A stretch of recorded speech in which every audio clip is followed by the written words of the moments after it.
Bienvenidos a PSR, Proyecto Segunda República, programa número 25 de este año 2021. El título de este video es OMNIVORE Inc. OMNIVORE, una teórica empresa imaginada hace ya más de 25 años por la revista Fortune de los Estados Unidos en un muy breve artículo que publicaron en su edición del 16 de octubre de 1995 con gran sarcasmo y sentido del humor.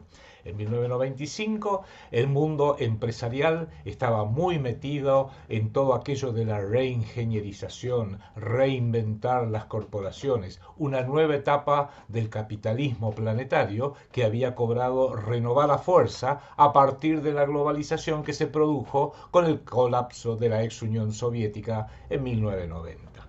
En aquel artículo de Fortune hacen una previsión en broma, pero muy en serio, como vamos a descubrir, que yo la incorporé desde la primera edición de mi libro El cerebro del mundo. Aquí les muestro un ejemplar de este libro, su quinta edición, ya del año 2010, El cerebro del mundo de la globalización al gobierno mundial, pero ya desde su primera edición por allá por 1996 me pareció una buena idea incorporar este breve artículo que escribió la revista Fortune, que viene a ser la revista de las grandes corporaciones de Estados Unidos y del planeta, que opera en paralelo, por así decirlo, con la revista Forbes. Forbes, de Stephen Forbes, multibillonario el hombre, es la revista de los multibillonarios y ya casi multitrillonarios por excelencia. Es la misma revista que hoy, hace apenas unas semanas,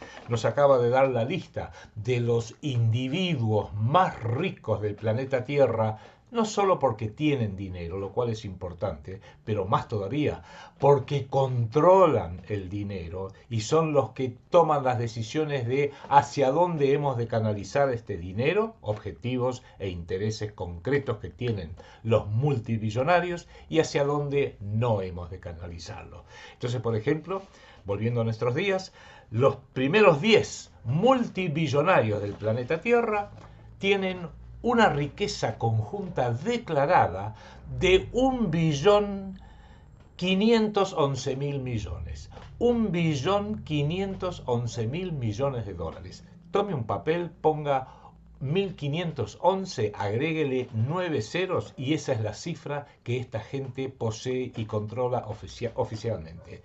Y no es nada escondido, ¿eh?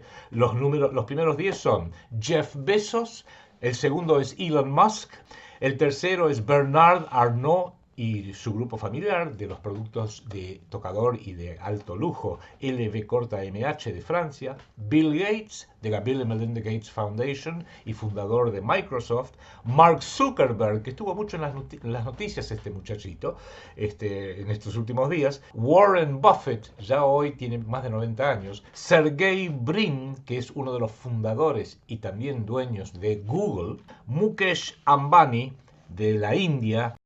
Y como hoy les quiero compartir con ustedes en este video Omnivore, quiero compartir con ustedes un excelente documental que preparó un joven que entiendo que es belga, que es uno de los socios de una consultora que se llama Wave of Engagement, onda de involucramiento, por así decirlo, de nombre Tim Gielen, que tiene un sitio junto con otras personas que se llama Stop World Control.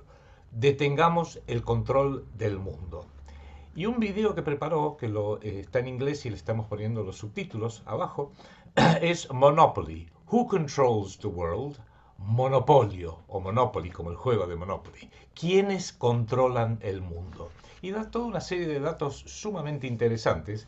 Y me parece, insisto, que leerles un tramito de la traducción que yo hice para mi libro El cerebro del mundo, por allá por el año 1996, de este artículo, medio en broma, medio en serio, hoy hay que tomarlo muy en serio, aparecido en la revista Fortune en octubre de 1995, vale la pena. Y dice así: Flash informativo de la empresa Omnivore Inc.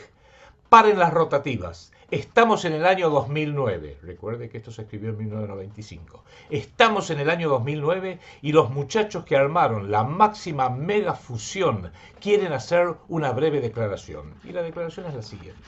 Para divulgación inmediata, Nueva York, 23 de octubre de 2009. La máxima fusión entre las últimas empresas independientes de los Estados Unidos fue anunciada hoy por el Comité Gubernamental Central de OMNIVORE Incorporated. La misma unifica a Americorp Corp con Omnicorp Inc., una subsidiaria 100% de propiedad de la empresa Omnicorp, reuniendo así a la empresa responsable por la administración de todos los recursos naturales privatizados de los Estados Unidos con la empresa que controla toda la actividad tecnológica del hemisferio norte. Inmediatamente se decretó un feriado nacional por esta empresa que emplea el 90% de la fuerza laboral de los Estados Unidos para que todos pudieran participar de las celebraciones con motivo de este histórico evento. Esta empresa, dicen, las celebraciones se van a transmitir en vivo por las 6 redes de televisión de la empresa, sus 500 diarios, sus 2.000 estaciones de televisión, 8.000 estaciones de radio y 116 canales de cable, al igual que a través de la internet en todos los continentes y para todo el mundo. Se quedaron un poquito cortos porque hoy la cantidad de opciones son mucho más grandes. Así se podrá ver que de esta manera los analistas de Wall Street observan cómo se ha forzado la fusión de las empresas General Electric, General Dynamics, General Motors, General Rubber, General Foods y hasta el General Colin Powell. Y la nueva empresa se ha de llamar General Power, poder general o completo.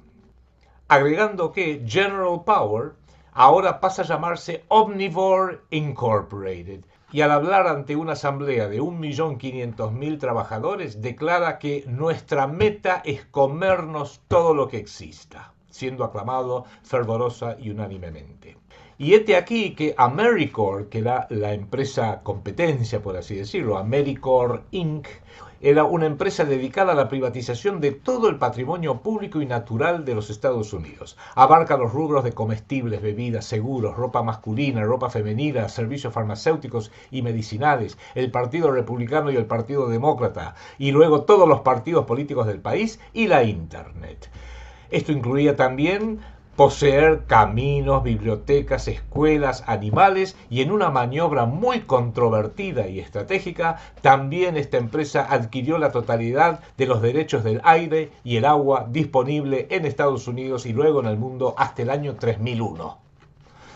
Por último, luego de dar una serie de detalles ficticios, el CEO, Chief Executive Officer de Omnivore Inc., termina diciendo: esto es solo el comienzo, hay un enorme mundo allá afuera, todavía quedan demasiadas pequeñas y medianas empresas que no hacen más que entorpecer la sinergia internacional. Hoy hemos reingenierizado Estados Unidos, mañana reingenierizaremos a todo el planeta. Bueno, insisto, esto fue escrito en octubre de 1995, pero mirándolo hoy y vean ahora lo que describe este excelente video de Tim Gielen, va a ver que se quedaron cortos. Escuche.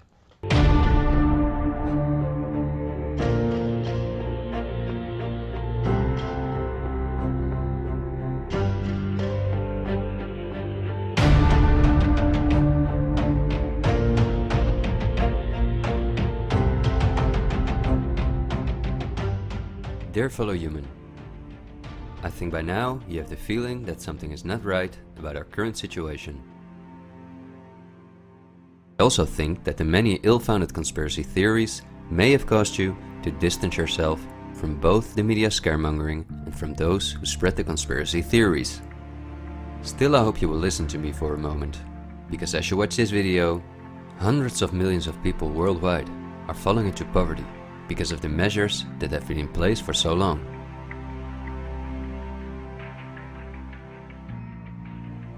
And although the biggest economic crisis that we will ever experience may not have affected you personally yet, it's only a matter of time before the ripple effects also reach you and your loved ones. This is not alarmism, but the harsh reality we face. I also think that we can limit the damage and even benefit from it if we are properly and objectively informed about our current situation. Therefore, I would like to show you some easy verifiable facts that I think are essential. Less than a handful of megacorporations dominate every aspect of our lives. That may seem like an exaggeration, but from the breakfast that's on the table in the morning, to the mattress we sleep on at night, and everything we do, put on, or consume in between, all are largely dependent on these corporations. These are investment companies of immense proportions, and they manage the major money flows on Earth. They are the protagonists of the play which we are currently witnessing. So as not to take up too much of your time, I've summarized the most important information as briefly as possible. How does it work? Let's take as an example a company like PepsiCo, which is the parent company of many of the most popular soft drinks and snacks in the world.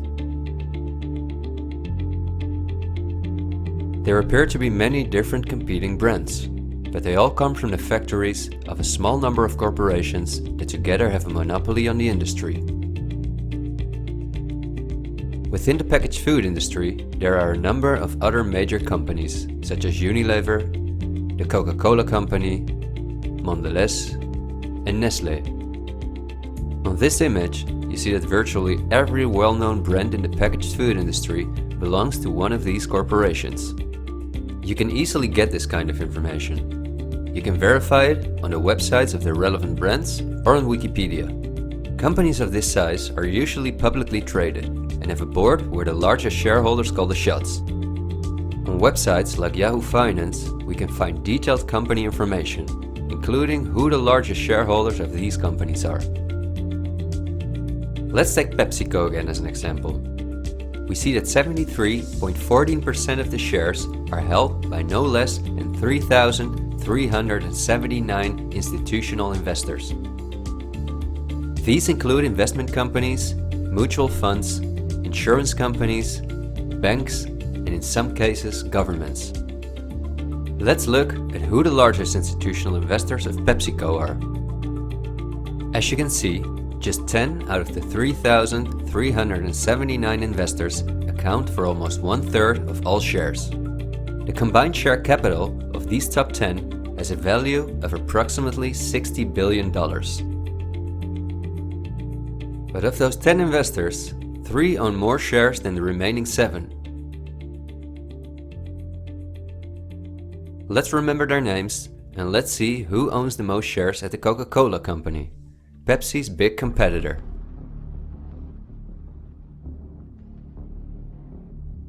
We see that just like with PepsiCo, the majority of the shares are held by institutional investors. Let's look at the top 10 and start with the last one of them. 4 out of these 6 institutional investors we also saw at the last 6 of PepsiCo. These are Norton Trust, JP Morgan Chase, Geode Capital Management, and Wellington Management. Now, let's look at the 4 largest shareholders.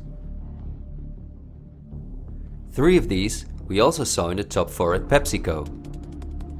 They are BlackRock, Vanguard, and State Street.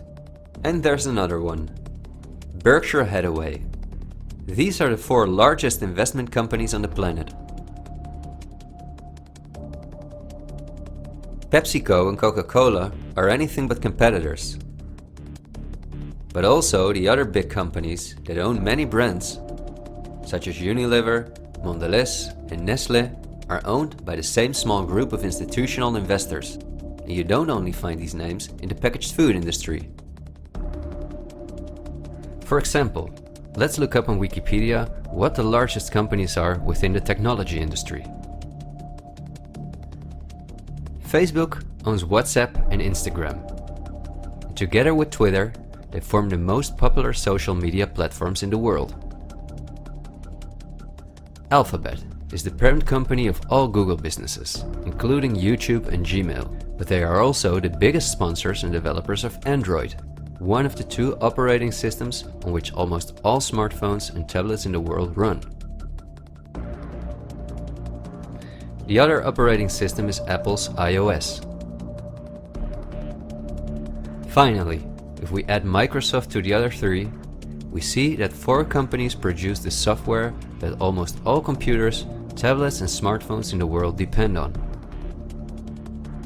Let's see who owns the most shares of these powerful companies.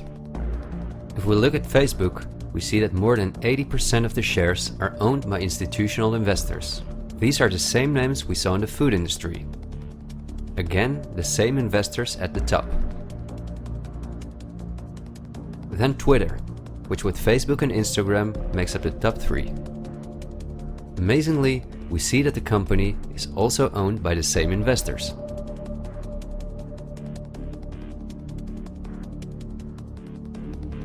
We see them at Apple,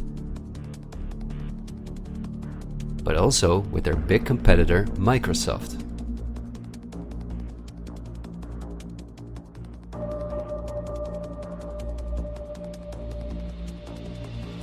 When we look at all the other companies that dominate the technology industry and build our computers, TVs, smartphones and household appliances, we see the same big investors who own a majority of the shares.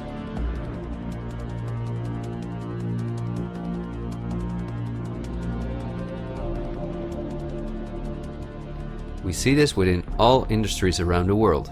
And just to show you that I'm not exaggerating, I'll give you another example. Let's say we want to plan a vacation. On our computer or smartphone, we look for a cheap flight to the sun through websites like Skyscanner and Expedia, both of which belong to the same group of institutional investors. We fly with one of the many airlines, of which the majority of the shares are often owned by the same investors or by governments, like Air France-KLM. The aircraft we fly is in most cases a Boeing or an Airbus. Again, we see the same names. We look for a hotel or an apartment through Booking.com or Airbnb.com. Once we arrive at our destination, we go out for dinner, then we write a review on TripAdvisor. The same investors are at the basis of every aspect of our journey, and their power goes even much further, because even the kerosene that fuels the plane comes from one of their many oil companies and refineries. Just like the steel that the plane is made of comes from one of their many mining companies. This small club of investment companies, banks and mutual funds are also the largest shareholders in the primary industries, where raw materials come from. If we look on Wikipedia for the largest mining companies in the world, we see that their shareholders are the same institutional investors we see everywhere else. The same goes for the largest agricultural companies in the world, that our entire food industry depends on. For example, they own Bayer, the parent company of Monsanto, the world's largest seed producer, which produces 90% of all the cotton seed on Earth, as well as the majority of all other seeds. But these institutional investors are also the shareholders of the largest textile manufacturing companies in the world, and even the numerous popular clothing brands that turn the cotton into the clothes we wear are owned by the same group of investors.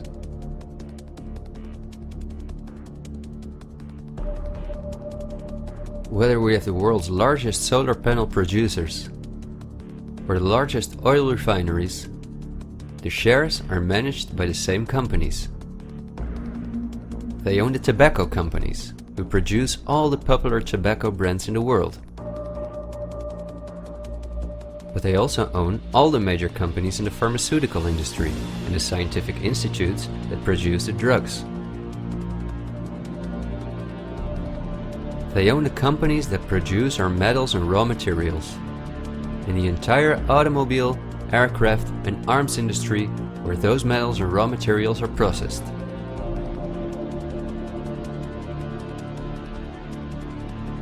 They own the companies that build our electronics. They own the big department stores and online marketplaces.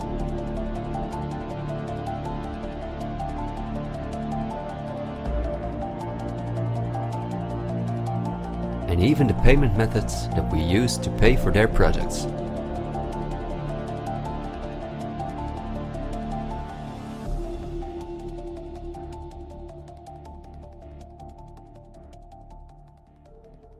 Because I want to keep my story as short as possible, I've decided to only show the tip of the iceberg. If you decide to investigate on your own, using the sources that you've just seen, then you will discover that even many of the most well-known insurance companies, banks, construction companies, telephone companies, restaurant chains, and cosmetic brands are owned by the same institutional investors we just saw.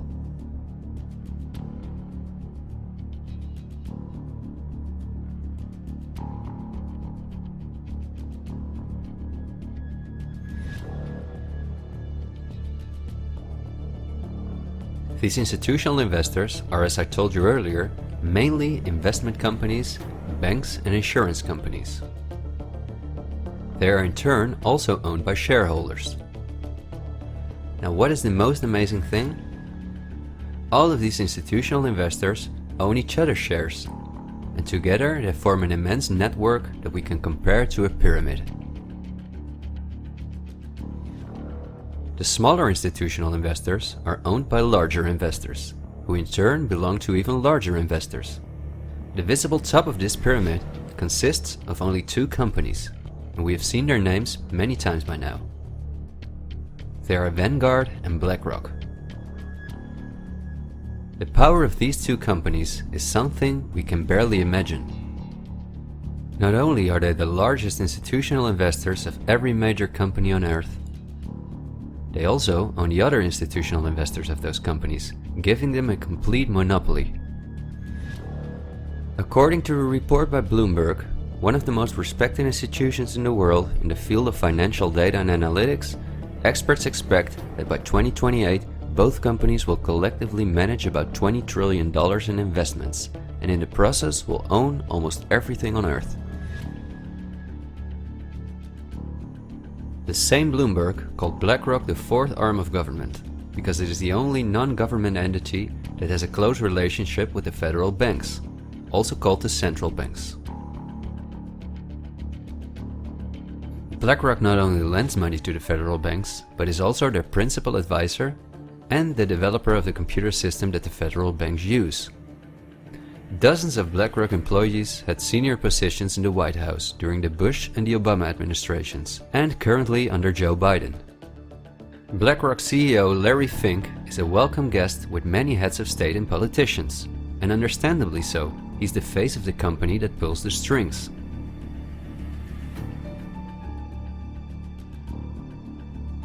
Yet Larry Fink does not pull the strings himself. In fact, BlackRock itself is owned by shareholders. And if we look at who those shareholders are, we come to a strange conclusion. We see that BlackRock's largest shareholder is Vanguard, and this is where it gets dark. Vanguard itself has a unique structure that makes it impossible to see who its shareholders or clients are. The elite who own Vanguard don't want anyone to know that they are the owners of the most powerful company on Earth. But of course, this is no secret to those who are willing to look into it. Reports by Oxfam and Bloomberg show that 1% of the world's population collectively owns more money than the other 99%. Indeed, Oxfam claims that as much as 82% of all the money earned in 2017 went to this 1% of people. Naturally, those who own the most powerful company on Earth would also be the richest among this 1%. In other words, they are part of the 0.001%. Forbes, the most well-known business magazine in the world, claims that by March 2020 there were some 2,075 billionaires. Oxfam's report showed that 2/3 of all these billionaires obtained their fortune through inheritances and monopolies. So this means that Vanguard is in the hands of the richest families on Earth. If we study their history, we discover that these families have always belonged to the top of the pyramid, some even well before the Industrial Revolution began. Because their history is so interesting and extensive, I will explain some more about them in the follow-up video that I'm currently working on. But in order not to elaborate too far, I will just point out that many of these families belong to royal bloodlines, and they are the founders of our banking system, the United Nations, and every industry in the world.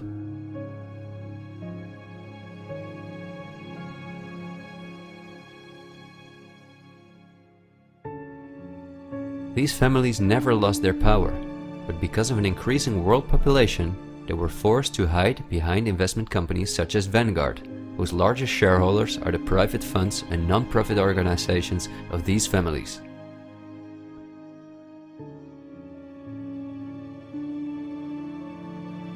To make the bigger picture more clear, I need to briefly explain something about these non-profit organizations. These are the links that connect the business community with politics and the media, allowing major conflicts of interest. At first glance, however, this is not too noticeable. Non-profits, also called foundations, are organizations that rely on donations, and they do not have to publish from whom they receive those donations. They can invest this money in whatever they want, and do not have to pay tax on their profits as long as those profits are reinvested in other projects that they are involved in. Non-profits can move hundreds of billions of dollars from invisible investors. According to a report by the Australian government, this makes non-profit organizations ideal to finance terrorist groups and launder large sums of money.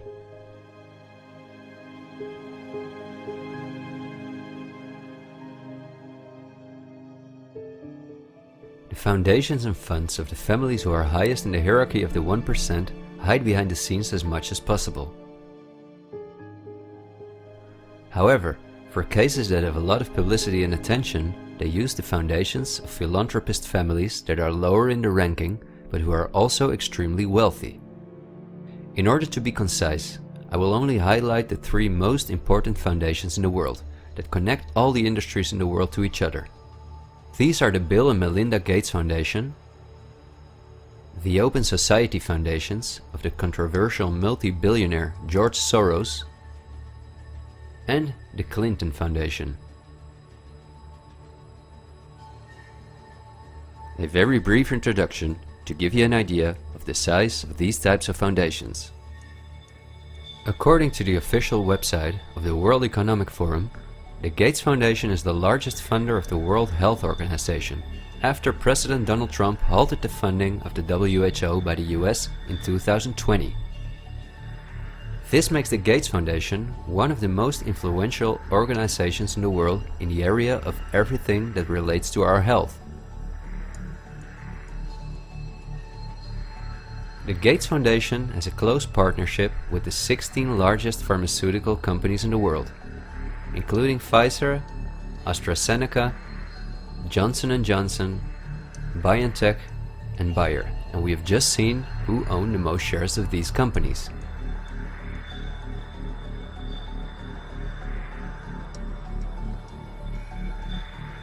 Bill Gates was anything but a poor computer nerd who made it to one of the richest people in the world, but he came from a philanthropic family that, just like himself, worked for the absolute elite.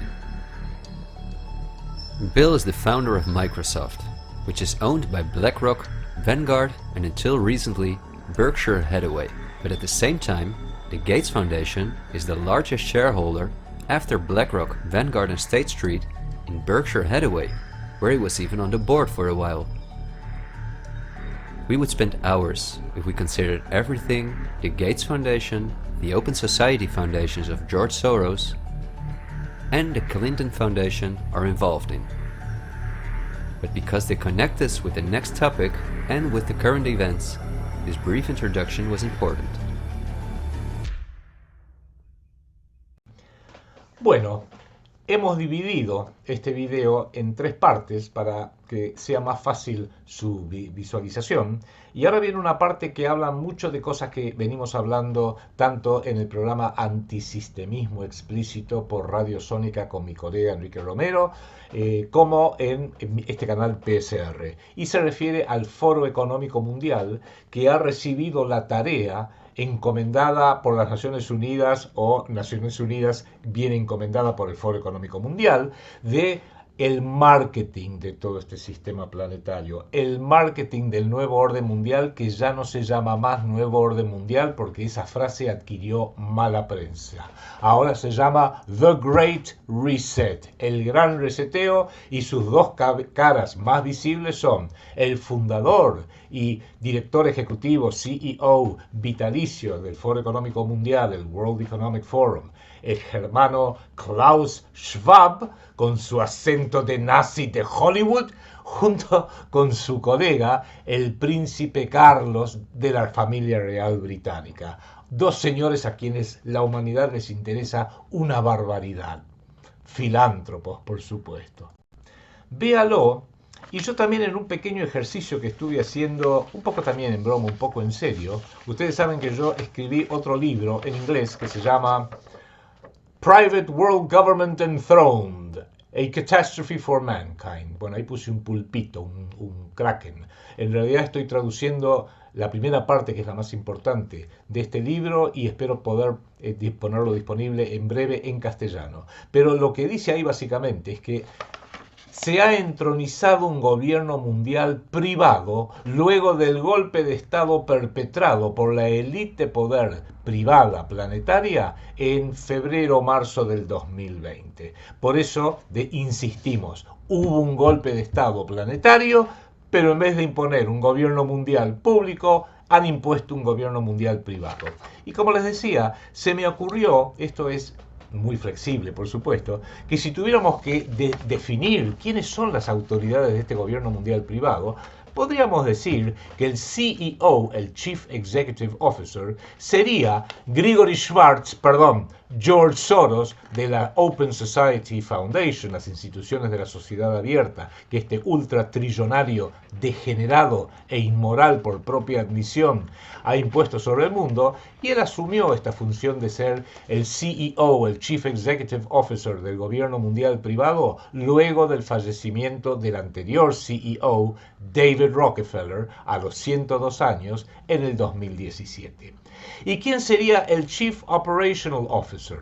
Bueno, yo pensé honestamente en un primer momento que el Chief Operational Officer, o sea, el director operativo, sería Bill Gates, de la Bill and Melinda Gates Foundation, fundador de Microsoft, etc. Pero ustedes saben que Bill Gates en los últimos tiempos cayó muy en desgracia porque su mujer, su esposa, Melinda Gates, porque él ahora su maquinaria de poder se llama la Fundación Bill y Melinda Gates, pero Bill y Melinda Gates le pidió el divorcio. ¿Por qué le pidió el divorcio? Porque parece que Bill Gates era íntimo amigo del pederasta, condenado y suicidado Jeffrey Epstein, que hacía orgías con niñas menores de edad, y parece que Bill Gates se fugó a esa isla del amor unas 27 veces y eso le cayó muy mal a Melinda Gates, con lo cual Bill Gates habrán visto que está un poquito de costado.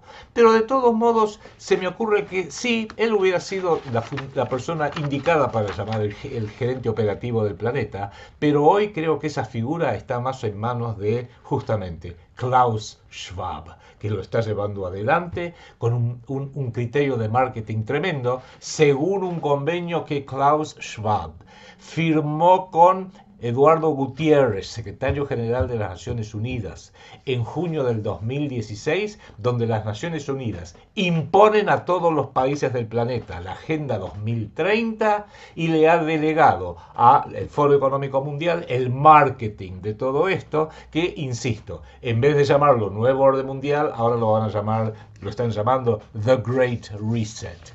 ¿Quién sería el Chief Technical Officer, el gerente técnico para lo que son altas tecnologías?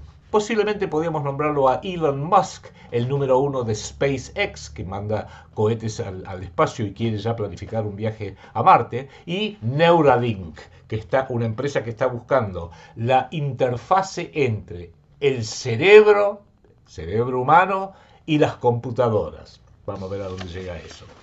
¿Quién sería el Chief Financial Officer, el gerente financiero?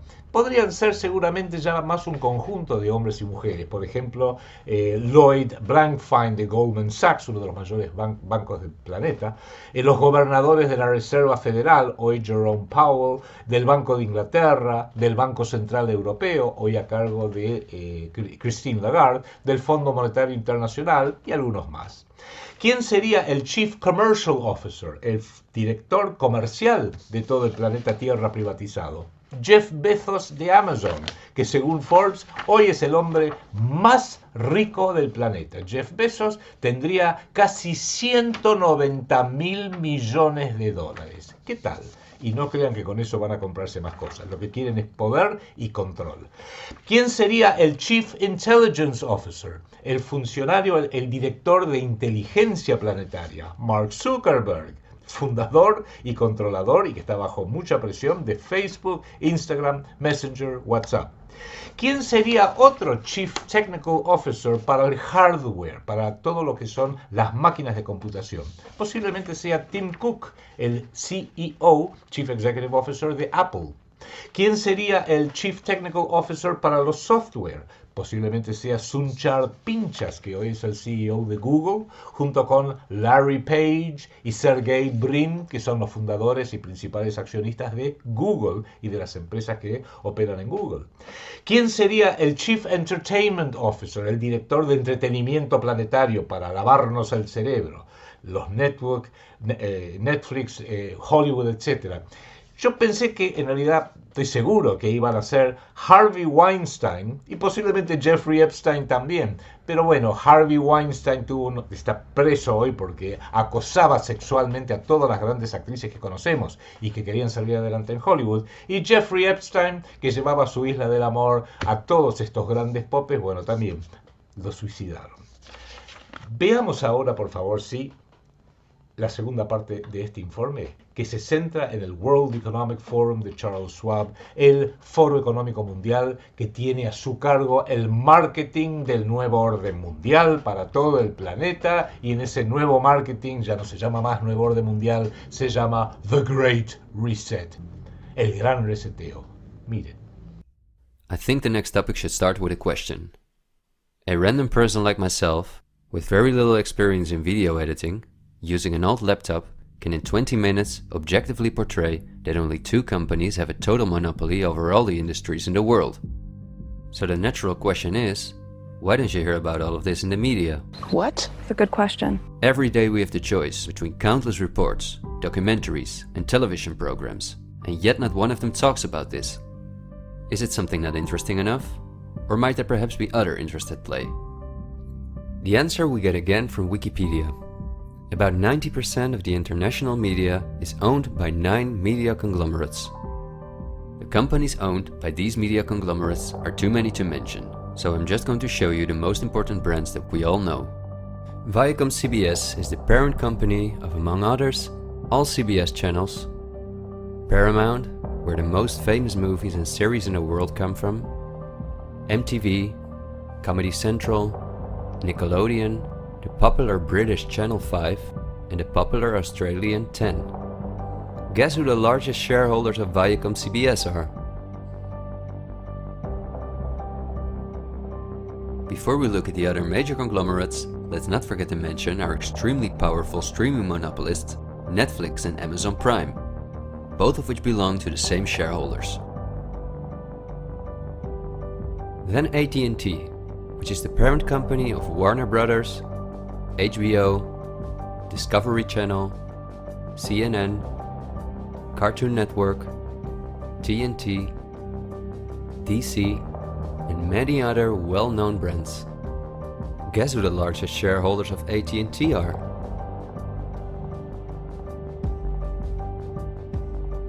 The third one is the all-powerful News Corp. This company owns many of the most well-known national and regional newspapers, magazines and TV channels in the US, the UK and Australia. The shares of News Corp are owned by the American multi-billionaire Rupert Murdoch and by the institutional investors we see everywhere else. News Corp's sister company is Fox Corporation, which is also one of the most powerful media conglomerates on Earth. Just like News Corp, it is owned by the Murdoch family and the usual investors.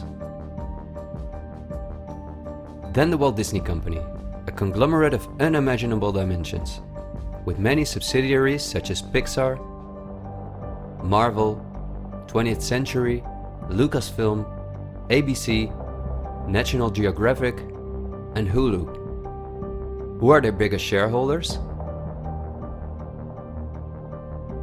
Another powerful media conglomerate is Comcast. This is the parent company of NBC, DreamWorks, Universal, the Sky Group, Focus Features, Xfinity, and many other major media brands. As you would expect, their largest shareholders are Vanguard and BlackRock.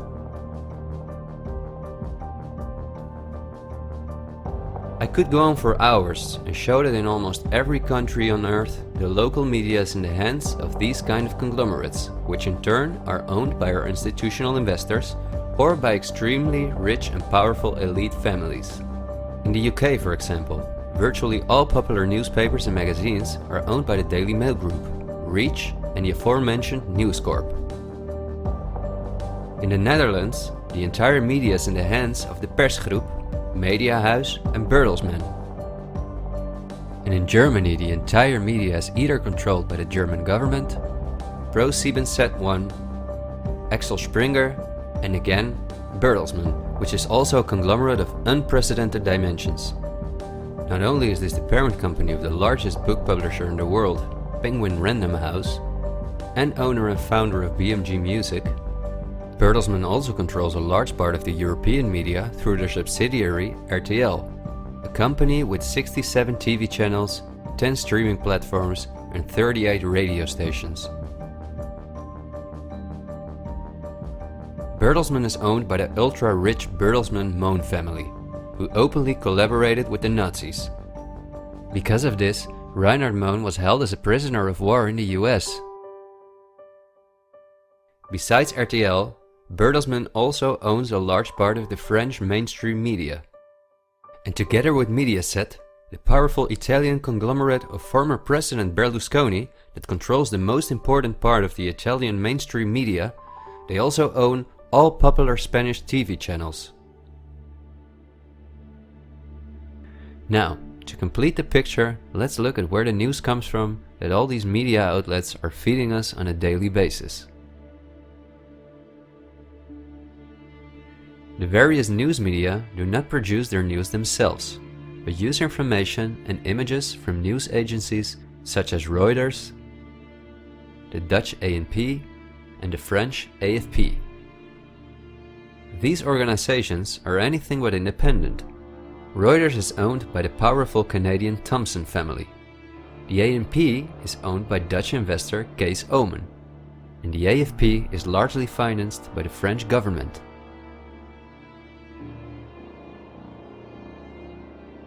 The main journalists and editors who work at our media or at these news agencies are affiliated with important journalistic organizations, such as the European Journalism Centre. These are one of the largest funders of media-related projects across Europe. They train journalists, produce study materials, give internships at, for example, the ANP, and work closely with the world's largest corporations such as Google and Facebook. For journalistic analysis and opinion, all the major media outlets in the world use Project Syndicate, the most powerful organization within its field. It supplies the 506 most important media outlets in 156 countries. Project Syndicate, plus an organization such as the European Journalism Centre, together with the news agencies, are the connecting link between all the different media outlets around the world. When newscasters read the news from their teleprompters, there is a good chance that the text comes from one of these organizations. As a result, the global media is often synchronized in its reporting.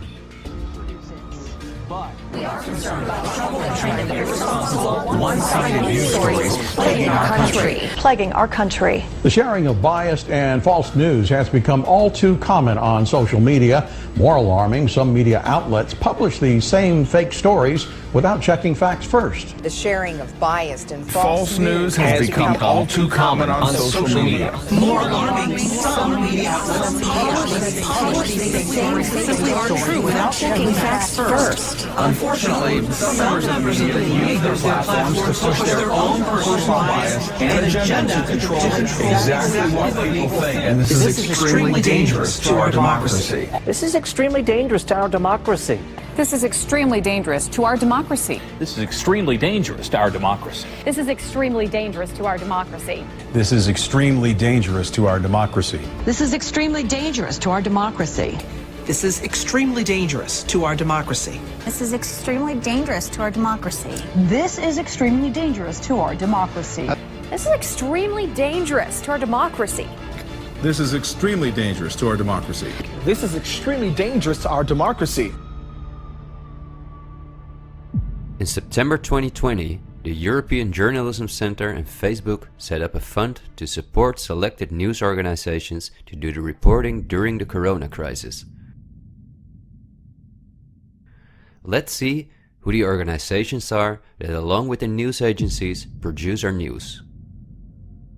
At Project Syndicate, we see the Bill and Melinda Gates Foundation, the Open Society Foundation, and the European Journalism Centre.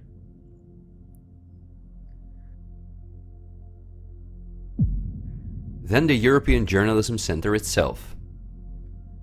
Again we see the Gates Foundation and the Open Society Foundation. And they also receive large donations from Facebook, Google, the Dutch Ministry of Education, Culture and Science, and from the Dutch Ministry of Foreign Affairs. The organizations that are at the heart of our information flow are funded by the non-profit organizations of the same elite who also controls the entire media. However, a part of our tax money goes to these organizations as well.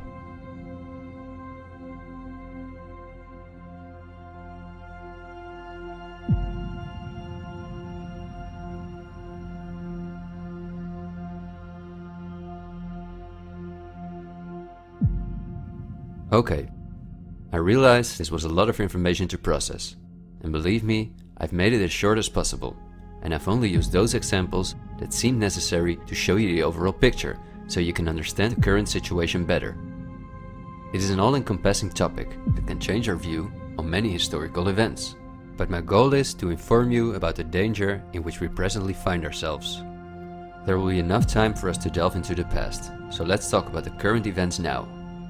The elite that controls every aspect of our lives, up to the information that we receive, depends on an unimaginably coordinated collaboration to keep all the different industries on Earth connected to each other, in order to ensure they all work in the elite's interests.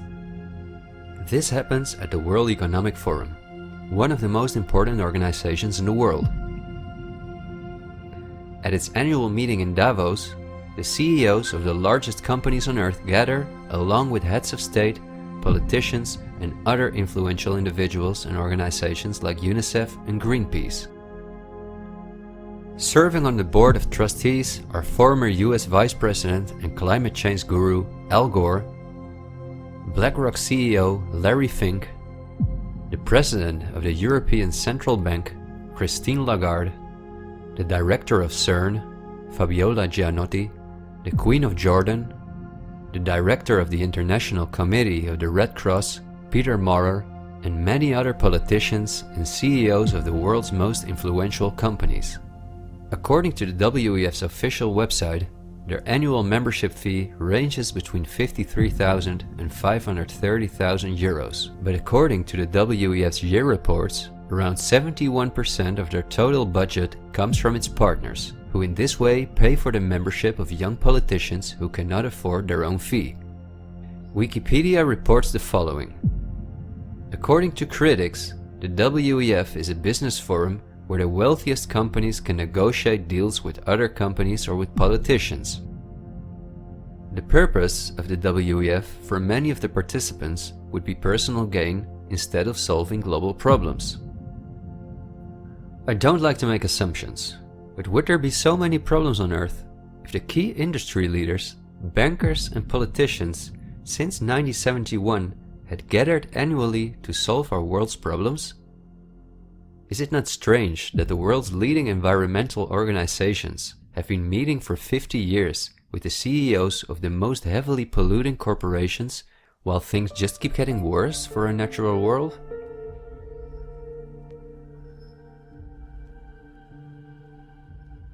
That these critics of the WEF are right soon becomes clear when we look at who the most important partners are that account for almost 71% of the WEF's budget. There are BlackRock, the Open Society Foundations, the Bill and Melinda Gates Foundation, and many other large corporations of whom Vanguard and BlackRock own the shares directly or indirectly.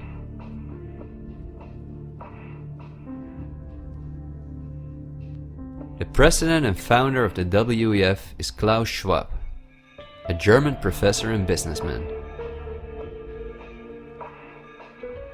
In his book, The Great Reset, he describes in detail the plans of his organization.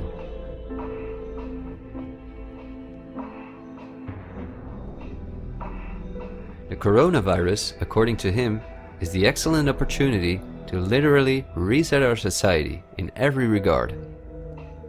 He calls this Build Back Better, and this slogan seems to be the motto of all globalist politicians in the world. And it's now a historical moment, a crucial moment, to rebuild the future, to reset our policies. And of course, we also want to work together on building back better. You know, I said we're going to build back and we're going to build back better. It's certainly a major crisis, but it also offers us a unique opportunity. We must use this historical opportunity. Together we can turn a crisis into an opportunity. But this global pandemic has also created an opportunity to build back better. To build back better later. But also to build back better. To build back a better world. To build back better. We can't just build back, we got to build back better. And achieve the Sustainable Development Goals. And climate action is an essential part of that.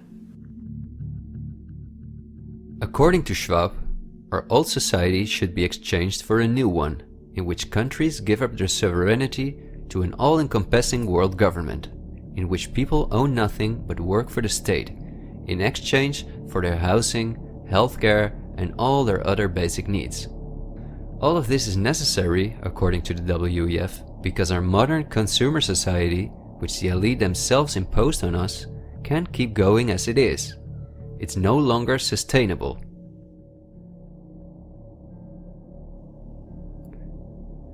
Schwab says in his book that we will never return to the old normal. And the WEF published a video that makes it clear that in 2030 we will own nothing, but we will be happy.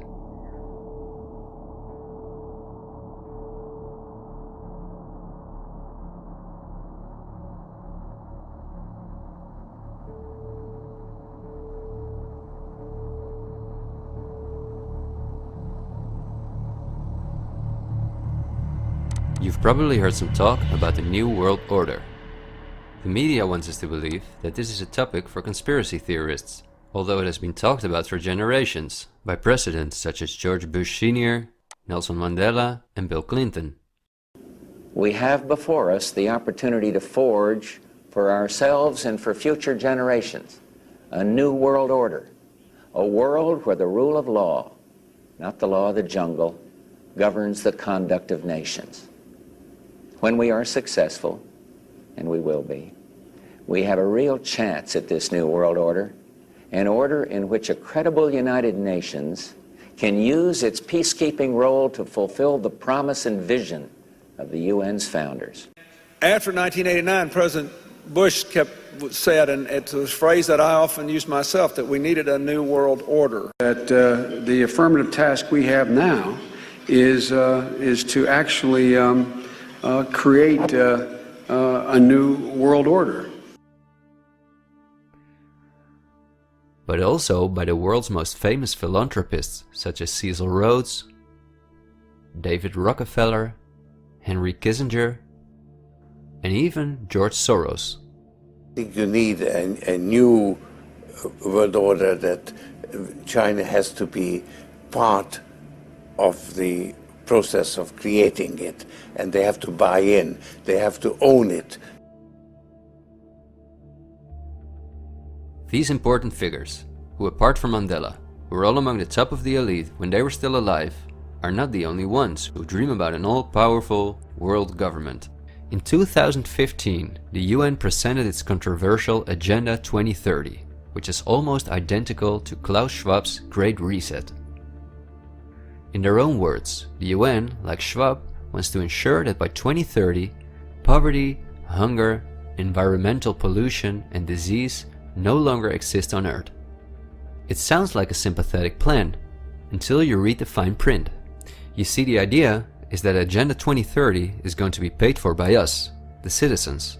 And just as it is currently required of us that we give up our basic rights for the sake of public health, we will be demanded to give up our wealth in favor of poverty reduction. These are not conspiracy theories. You can read this for yourself on their official website. In short, it boils down to this. The UN wants to take the tax money from all Western countries and give it to the mega corporations of the elite, who will be contracted to rebuild society. Globally, a completely new infrastructure is needed, because fossil fuels must be made a thing of the past, according to the UN. For this immense project, a world government is needed, says the UN. And the same UN takes it upon herself to be this global government. Just like Schwab, the UN also believes that a pandemic is the perfect opportunity to accelerate the implementation of Agenda 2030. It is worrisome that the WEF and the UN openly admit that they consider pandemics and other disasters as an opportunity to transform society, especially since we have seen that the elite have all the resources at their disposal to make us believe that there is a pandemic, and even to create one. So we certainly should not take these things lightly, and we should examine them carefully. And when we do that, we come across things that are even more troubling.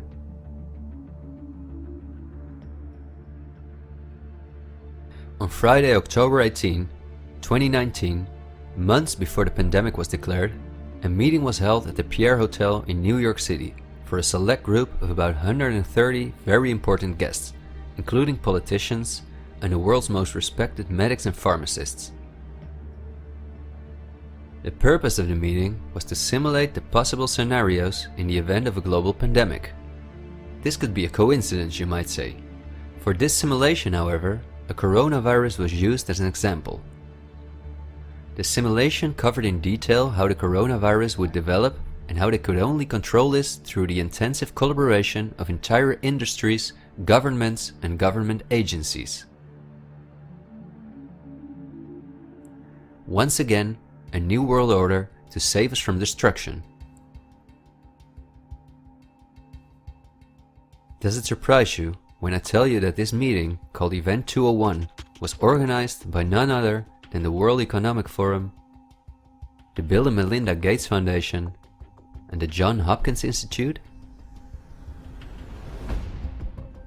This is not a conspiracy theory. Check the official website of Event 201 for yourself.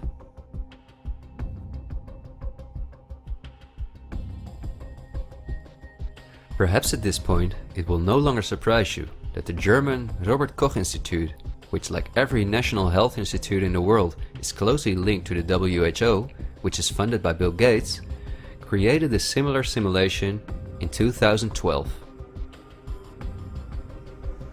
As was the case during Event 201, the simulation assumed the coronavirus.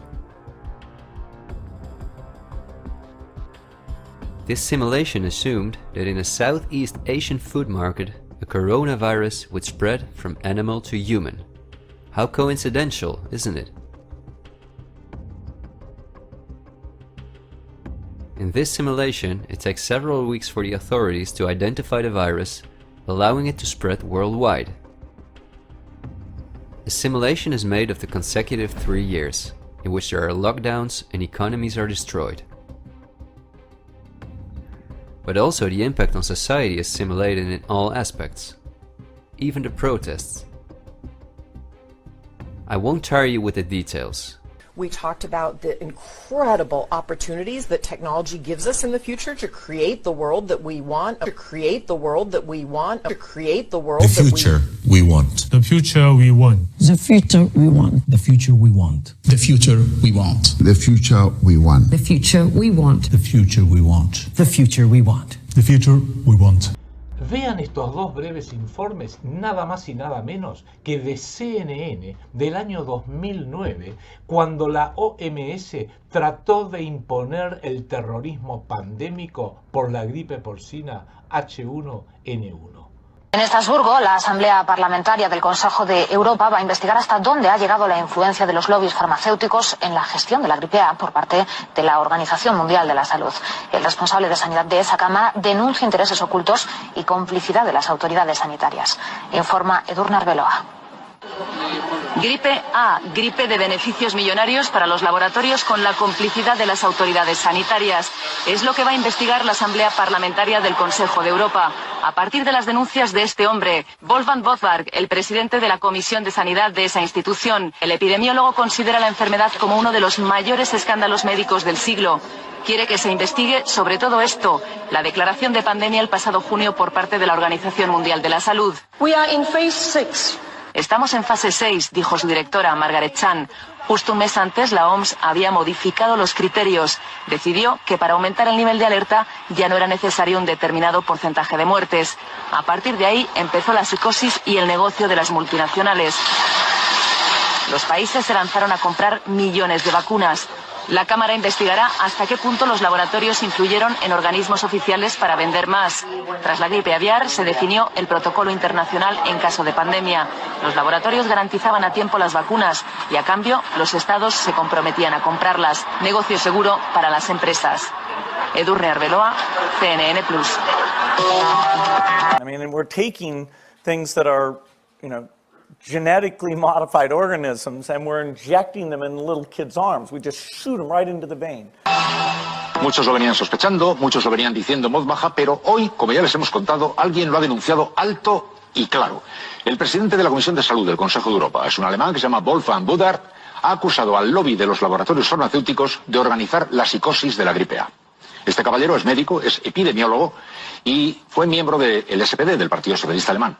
Y ha ofrecido unas extensas declaraciones al diario francés L'Humanité en las cuales atribuye a la Organización Mundial de la Salud la responsabilidad de esa ola de histeria que todos hemos vivido. Afirma que en ese organismo, en la Organización Mundial de la Salud, hay mucha gente vinculada de forma muy estrecha con la industria farmacéutica, que el pánico que recorrió el mundo no fue espontáneo, que fue planificado, y que no había nada en esa gripe que justificara tal alarma.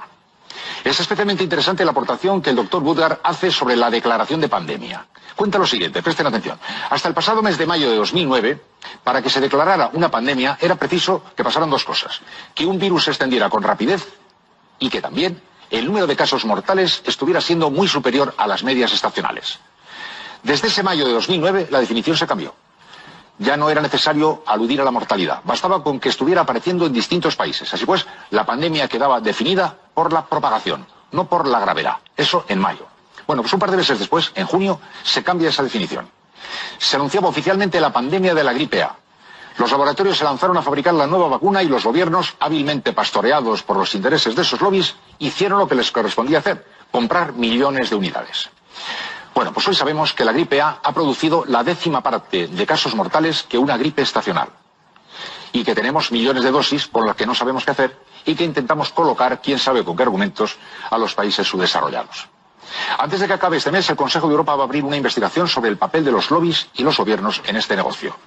El negocio más repugnante, el negocio del miedo. Durante la pandemia del virus H1N1, las empresas farmacéuticas obtuvieron de manera rápida y con garantías jurídicas las patentes para una nueva vacuna que los gobiernos comprarían masivamente.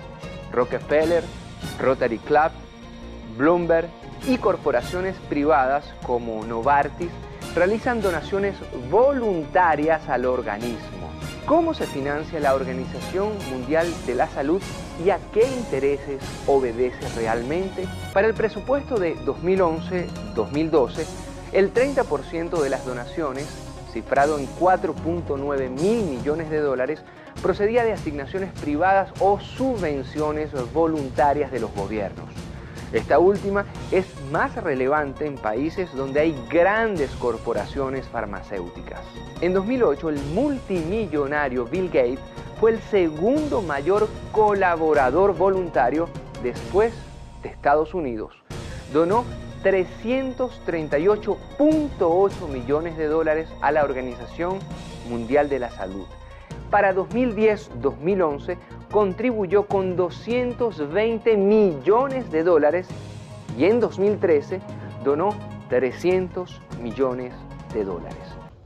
Y una tercera parte que vale la pena verla con mucha atención y que también lo menciono en el cerebro del mundo de la globalización al gobierno mundial. Ustedes saben que este libro se concentró principalmente en un think tank, un banco de cerebros, un centro de planeamiento estratégico planetario, fundado en 1919, que se llama The Council on Foreign Relations, el CFR, el Consejo de Relaciones Exteriores, con sede en Nueva York, que hoy es para mí el principal centro de planeamiento. Pero este Council on Foreign Relations se funda y se acuerda fundarlo durante la conferencia de paz de la post-Primera Guerra Mundial que se realizó en Versalles, en Francia. Y ahí se encontraron funcionarios británicos y funcionarios norteamericanos. Y se pusieron de acuerdo en decir, vamos a fundar dos centros de planeamiento, porque Londres es el cerebro del mundo, el verdadero cerebro del mundo está en Londres, pero los ingleses son piolas y no les gusta estar demasiado en el tapete, con lo cual le delegaron a Estados Unidos a hacer buena parte del trabajo intelectual. Fundaron el CFR, el Council on Foreign Relations, pero al mismo tiempo fundaron otra organización paralela, al mismo tiempo, que es el Royal Institute of International Affairs. Y el Royal Institute for International Affairs, Instituto Real, porque tiene un mandato de la reina, el Instituto Real de Asuntos Internacionales, está en Londres. Y se lo conocen más que por su nombre completo, se lo conocen por Chatham House. Chatham House es el nombre del edificio donde tienen su sede, que está apenas cruzando una linda plaza donde está la revista The Economist, para que vean, de los Rothschild, Rockefeller y los Agnelli, para que vean cómo todo va cobrando coherencia cuando uno lo estudia. Y el Royal Institute of International Affairs, Chatham House, acá en este documental que hizo Tim Gielen, muestra a importantes personas hablando claramente de los planes de esta élite planetaria privada con trillones de dólares que ya hoy controla no solo el planeta, sino controla a los gobiernos, incluido el gobierno de Estados Unidos, incluidos los gobiernos de la Unión Europea. Y están buscando cómo negociar, y lo están haciendo muy bien, con los chinos y con los rusos, especialmente los chinos.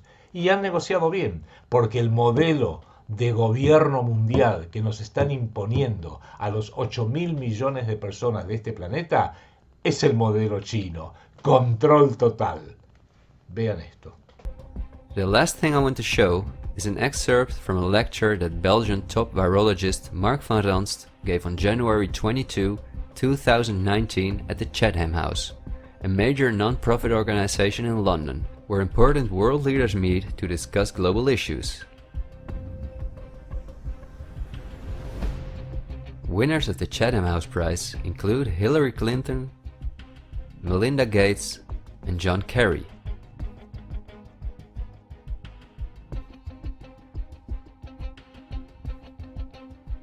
What Van Ranst is discussing is simply shocking.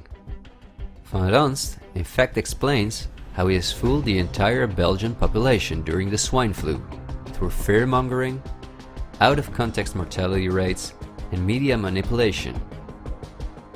He laughingly explains how he managed to impose the vaccine for the swine flu on the frightened Belgian population, a vaccine produced by the pharmaceutical companies he worked for. Thank you very much, Ab. Thanks for the invitation.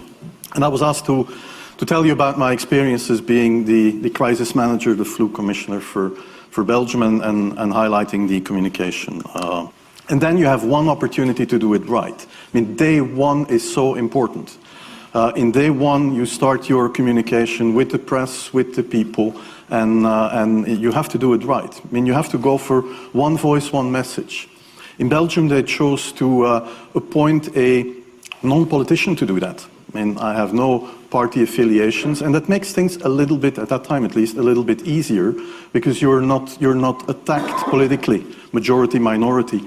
That doesn't come into play, and that was a huge advantage. The second advantage is that you can play in Brussels the complete naive guy and get a lot more done than you would otherwise be able to do. You have to be omnipresent that first day or the first days, so that you attract the media attention. You make an agreement with them that you will tell them all, and if they call, you will pick up the phone. When you do that, then you can profit from these early days to get complete carpet coverage of the field, and they're not going to search for alternative voices there. And if you do that, that makes things a lot easier. These first weeks, that's easy street. When you have no opposition and everybody needs news and they can come to you for news, you can bring quite a lot of neutral information, and it is picked up, and it is well, the news is brought the way you bring it, and that is you can only do that in the first couple of weeks or months. And then you have to say, okay, well, we will have H1N1 deaths. Of course, that would be unavoidable. I used there Sir Donaldson's quote, where he said that in the UK, by the peak of the epidemic, 40 people would die per day at the end of the summer. So 62 at that time million people in UK, 40 deaths a day. I worked it out for Belgium. That would be 7 deaths a day at the peak of the epidemic. I used that in the media. 7 Belgian flu deaths per day at the peak of the epidemic would be realistic. That is true in every year, even interpandemically. That is very, very conservative. However, talking about fatalities is important, because when you say that, people say, wow, what do you mean? People die because of influenza? And that was a necessary step to take. And then, of course, a couple of days later, you had the first H1N1 death in the country, and the scene was set and it was already talked about. And then you had to pick who is going to be vaccinated first. And then, well, women and children first, whatever. I mean, risk groups, they were important. And then I misused the fact that the top football soccer clubs in Belgium inappropriately and against all agreements vaccinated they made their soccer players priority people. So I said I can use that, because if the population really believes that this vaccine is so desirable that even the soccer players would be dishonest to get their vaccine, I said, okay, I can play with that. So I made a big fuss about this. This is Van Ranst is raving mad, but it worked. The Chatham House organization is also funded by all major corporations of the elite, the Gates Foundation and the Open Society Foundations. We could talk for hours about the coronavirus, which has a survival rate of 99.98%, and about the incomprehensible measures that are destroying our society. Millions of entrepreneurs have lost their income. Countless elderly people have died in loneliness, isolated from their families. But I think we have reviewed enough facts that put the global COVID measures in a broader context, seen from the perspective of the elite. This extremely wealthy elite, collectively of tens of thousands of billions, has no problem whatsoever with the fact that more than 40% of the world's population has to live on less than $5.50 a day, or that millions of children are dying from the drinking water contaminated by them, or from malnutrition, or by their bullets and bombs. They just want to get more powerful. The elite have absolutely no intention to share their wealth with us. In fact, they are honest about their plans to take even the last bit from us, and those plans are being rolled out as I'm telling this.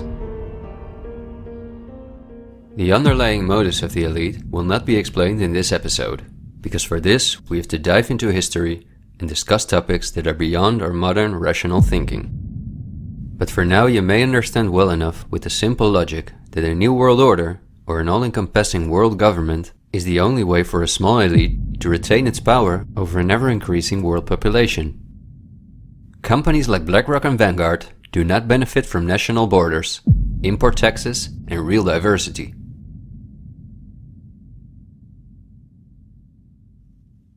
Only through fear and media manipulation can they maintain their grip on all of us.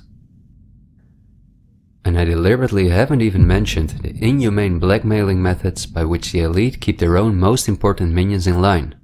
Because if this topic has aroused your curiosity, you will undoubtedly find out all about this in time. The elite have no intention to cure us from the countless diseases we've contracted from the toxic food they've produced, and from the environmental pollution which they have caused.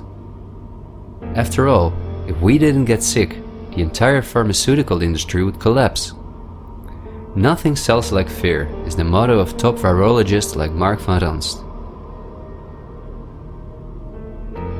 You will be amazed, as I was, when you discover that we have been warned countless times about this elite. I think we're being run by maniacs. If anybody can put on paper what our government and the American government, etc., and the Russian, Chinese, what they are actually trying to do, I think they're all insane. But I'm liable to be put away as insane for expressing that. That's what's insane about it. I mean, don't you agree? For we are opposed around the world by a monolithic and ruthless conspiracy that relies primarily on covert means for expanding its sphere of influence, on infiltration instead of invasion, on subversion instead of elections, on intimidation instead of free choice, on guerrillas by night instead of armies by day. It is a system which has conscripted vast human and material resources into the building of a tightly knit, highly efficient machine that combines military, diplomatic, intelligence, economic, scientific, and political operations. Its preparations are concealed, not published. Its mistakes are buried, not headlined. Its dissenters are silenced, not praised. No expenditure is questioned, no rumor is printed, no secret is revealed. President Kennedy has been assassinated. It's official now. The president is dead. Women here in shock, some have fainted. Men, Secret Service men standing by the emergency room, tears streaming down their face. There's only one word to describe the picture here, and that's grief, and much of it. It's official. As of just a few moments ago, the President of the United States is dead.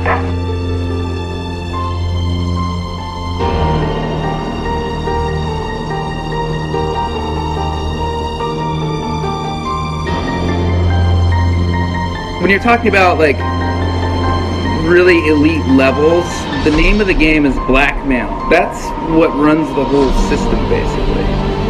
They want compromised people because they're easy to control. I'm not suicidal. I'm not suicidal.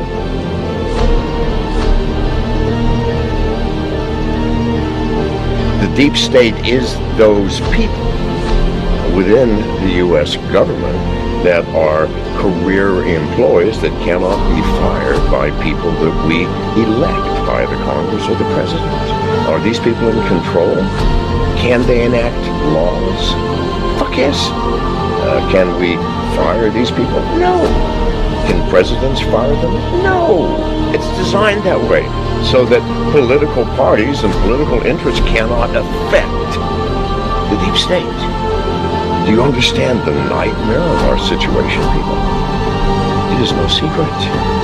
It is as open as it can be. The deep state does control America. Wake up, people, please. God, use some common fucking sense. Thank you.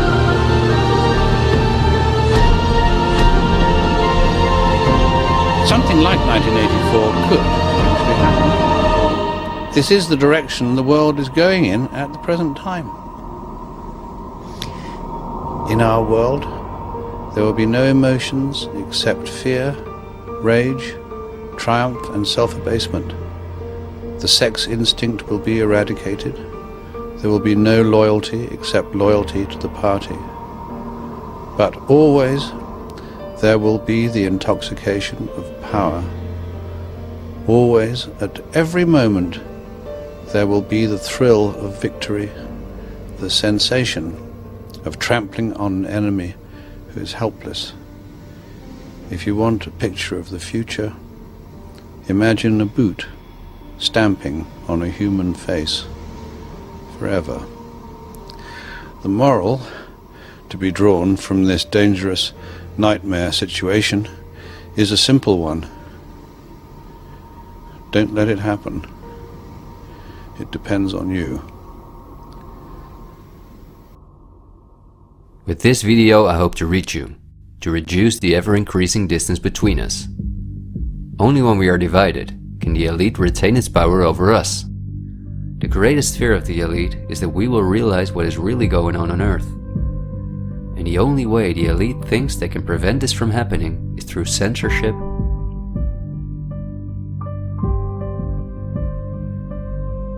preventing human contact,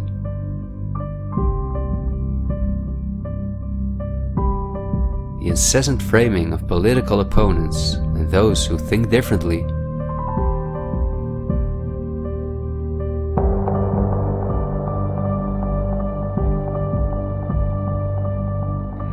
and the use of brute force.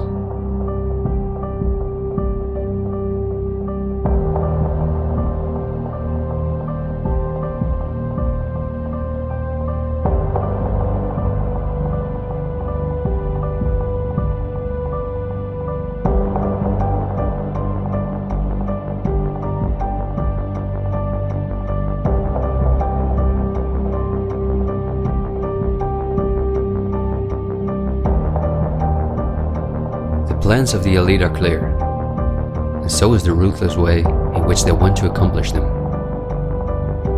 If we allow this to happen, a new society will be built on the ashes of what we once knew. A new society in which we will own nothing, not even a home of our own. The elite wants to make sure that between now and 2030, everything you now own will be theirs. For this, devastating economic crisis is necessary. First, the middle class is attacked, which is the backbone of society. Entrepreneurs are forced to go into tremendous debt, which will ultimately cause them to lose all their possessions. After that, things will move quickly. Banks will fall, cash money will cease to exist, and the only way not to starve to death will be the acceptance of government support, which will include several conditions, such as the vaccination passport and giving up all private possessions. Because the entrepreneurs are the first to fall, many others won't immediately feel the crisis. The people remain divided among themselves until it is too late. This is not a doomsday scenario that I've made up. This is simply the Great Reset. The New World Order, which has been prepared for many generations, and which has been extensively tested in every communist dictatorship in the world.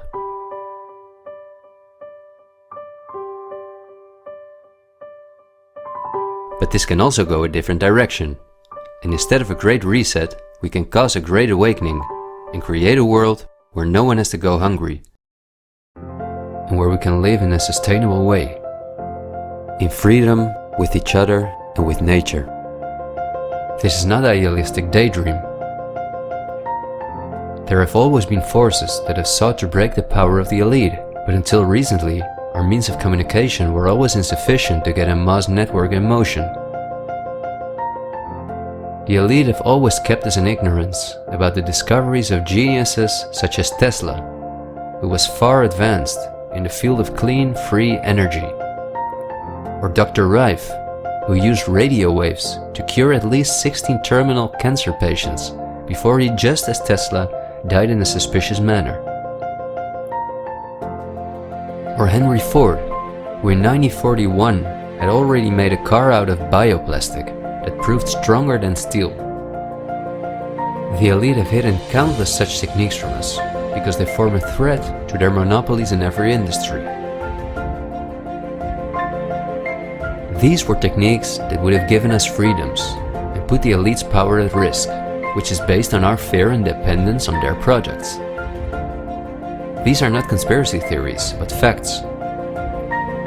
What I am saying is that a world of new possibilities is opening up for all of us, where there is no poverty, no pollution, diseases or wars, and in which governments work for the welfare of the people rather than the other way around. Countless ailments that provide the pharma industry with hundreds of billions of dollars will be cured. No one will have to work their ass off to live a dignified life.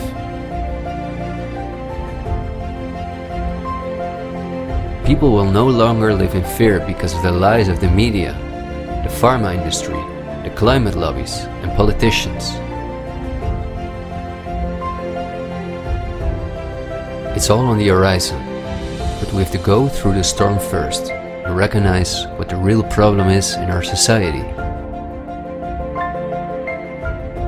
I want to thank you for listening to me, and I hope someday, in freedom, together we'll reflect back on this unique moment in history.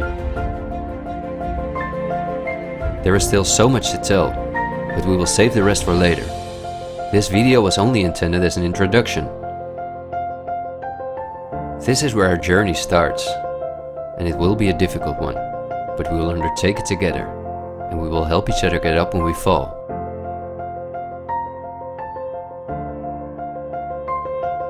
We will not be afraid.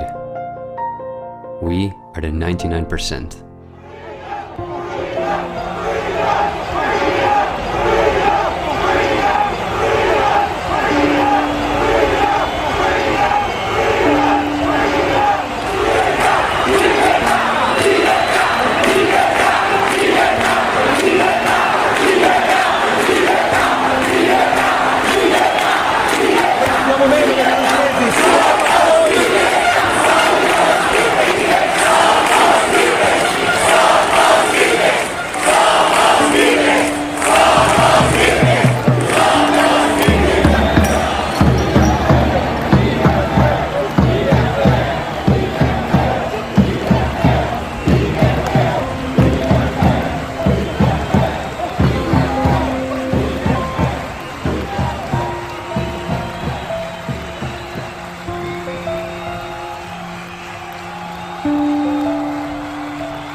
Proyecto Segunda República.